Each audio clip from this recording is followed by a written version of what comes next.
Hi there, welcome to my channel. My name is Sarah and welcome back to all the regular subscribers. It's great to see you here. And if you're new here, my channel is all about helping you reclaim your identity and your style. So if you're thinking to yourself, I just don't know who I am anymore, then do get in touch, whether that's the practicalities of understanding your best colors or going a little bit deeper with my coaching skills and figuring out who are you today and who you want to be going forward. I've got online courses, one-to-one sessions, membership. There's a solution for everyone out there. If you don't know where to start, book a clarity call and let's talk.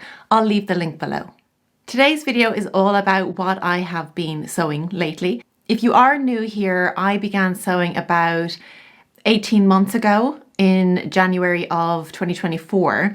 And pretty much self-taught, bar a few beginner lessons, how to make an apron, how to make a cushion cover. Otherwise, I'm self-taught.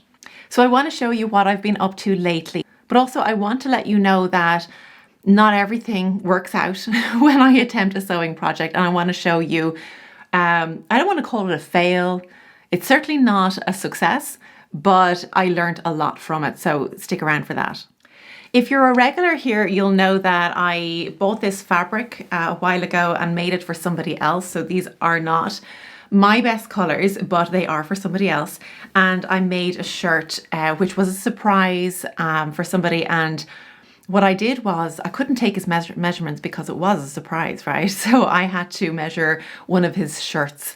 And so that's what I did. And then I created a shirt from that. And it turned out pretty well. I was a bit nervous whether he'd actually like the pattern, but it turns out it's a bit of fun, he says. So that's all good. I think I used a simplicity pattern. I'll leave the details below. The most tricky thing I realized when using a print, like I like to use a print because it hides a multitude if your sewing is not perfect or something. However, the print must be small if that's what you're going for, because once you start working with a larger print, you start getting into lining up your print so that it looks well, I guess. So this took a lot of time to work out the placement of the print, where that's going to go on the sleeves and on the collar, but it turned out really well. It just means that you are using more fabric than you would with a pattern that repeats in a small way. You can kind of cut from anywhere in the fabric. But I was very happy with that project, and so was he. I don't usually make things for anybody else except myself, so I was delighted that it worked out well.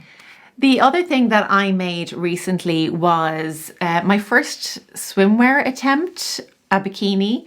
And this was the fabric, if you remember. This is just a bit of scrap fabric that I had, and actually I think I might make a little bit of a headband out of it. The color I love. It's a good color for me. This is obviously not perfect, but you know, that could work as a beach thing as well. It's inside out, never mind.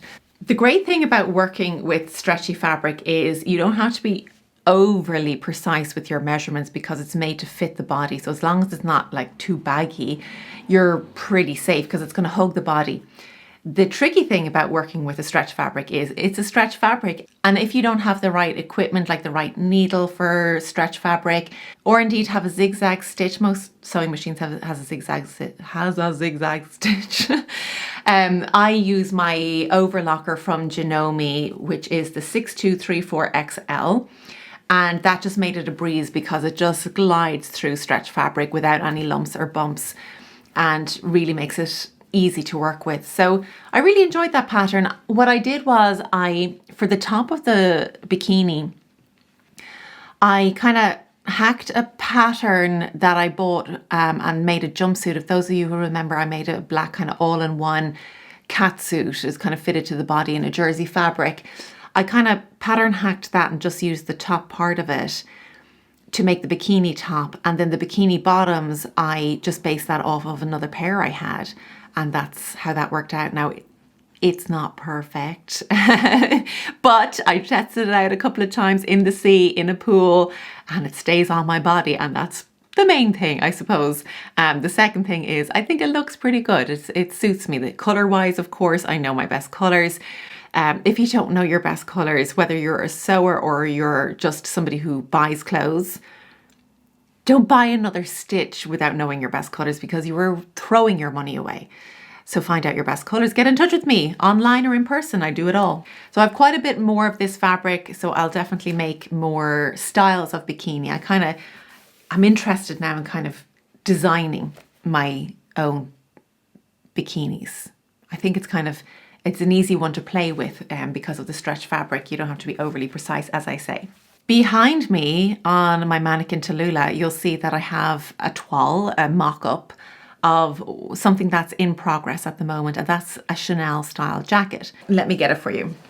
So the recommendation is always make a toile or a mock-up of your piece that you're going to be working with so that you don't use your nice expensive fabric and then you may end up finding out that it doesn't fit right or something like that. So I just did one sleeve, and actually somebody, a member of the Identity Atelier, we had our Espresso Yourself chat last night. If you don't know about the Identity Atelier, I'll leave a link below. This is for people who say, I don't know who I am anymore, and you want to kind of figure that out so you can make good decisions, whether that's in your style or anything else in life, career, partner, you name it. It's a wonderful group, and I bring my coaching skills to that, so you can read up more on that below. Getting back to this toile. So this is another pattern I'm using, and I'll share the pattern details below. So one of the members in the Identity Atelier said to me, Sarah, you should always make your toile with your two sleeves. Because I just figured, hey, if I know the sleeve works on one arm, it's going to work on both arms, right? She said no, because obviously when you put the other sleeve on and you move forward, it pulls equally across the back rather than just in one direction. So I thought that was really good advice. Now this is particularly boxy and roomy. So I might still not do the other sleeve because I know just from the shape of it that there is enough space in it. So I think I'm okay. I might do a short sleeve. I don't have to do the full length of the sleeve. So that's something I could do. It's kind of short, and I actually made it shorter because I wanted a cropped style for my body shape. I don't like things that kind of totally hide my waist, kind of bypass my waist and sit on my hips. I like it to be a little bit more cropped, show the length of my leg, highlight the waist. Those are my goals when I'm dressing. So the toile you see here is with the seam allowance. So it's, even though you see it right here, that is going to be turned up by about 1/2 inch all the way around, which will be just the right height for me. And I think it'll give it a slightly more modern feel, because I think a Chanel style jacket can easily look super classic. And I'm kind of concerned about that using the fabric that I am using. So this is the fabric here. It's kind of like a tweed wool, mottled, blackened, kind of white, off-white colour to it. And I think that can easily look really classic, and classic is not my style. I'm more dramatic in my style, so I'm thinking of ways where I can make it a little bit more dramatic, and also keep in mind, as I always say, one piece of clothing does not make an outfit. So it's how you finish the entire outfit as well that brings it more into the dramatic style or keeps it more classic. So of course, styling it with different things will change how it looks as well.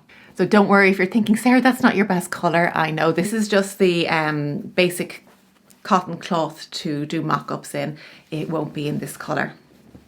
Now let's get into a project that I was nervous about working on anyway because of the fabric choice, but let me show you what I've got here.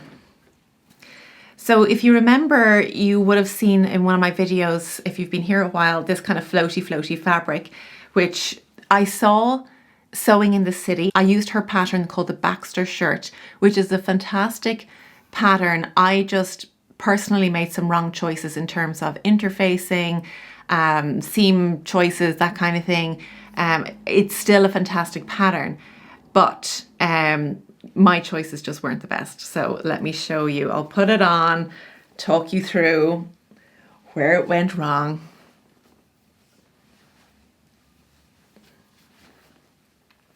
So I love the idea that it's just this kind of throw on, non-functional, purely style focus thing that just gives you a little bit of coverage. And it almost feels like, you know, a filter on your skin. It looks, yeah. So my first mistake was using an interfacing on the collar that was far too stiff. I needed the lightest weight interfacing. I mean, the fabric doesn't even hold it down. It's just sitting wide open. It's so, so stiff. If I were to close it and keep it closed, it might work. But I can't see myself doing that. So that was my first mistake, probably, I would say, on that one. The style of it is really kind of cool. If I turn to the back, you'll see that there's like this button placket, which I think worked out okay. It's just an interesting detail, makes it just a little bit more stylish than your average shirt. For the seams, I was kind of torn between doing French seams or just overlocking it. Now, over on the channel Sewing in the City, her original version was done with just the overlocker, and she said next time she would make it with French seams. So I attempted French seams, but then I was like, I don't like how that looks to me. It just looked a bit messy. And then I kind of returned to just the overlocker, and overall, I didn't love the result. It was a tricky fabric, very slippy, tricky to hold in place. I love the idea of it. I just didn't execute it very well. So I learned a lot, but I won't be wearing it. I will salvage it in some way. I'll certainly use the fabric elsewhere because I still like the idea of it, but just not as it is.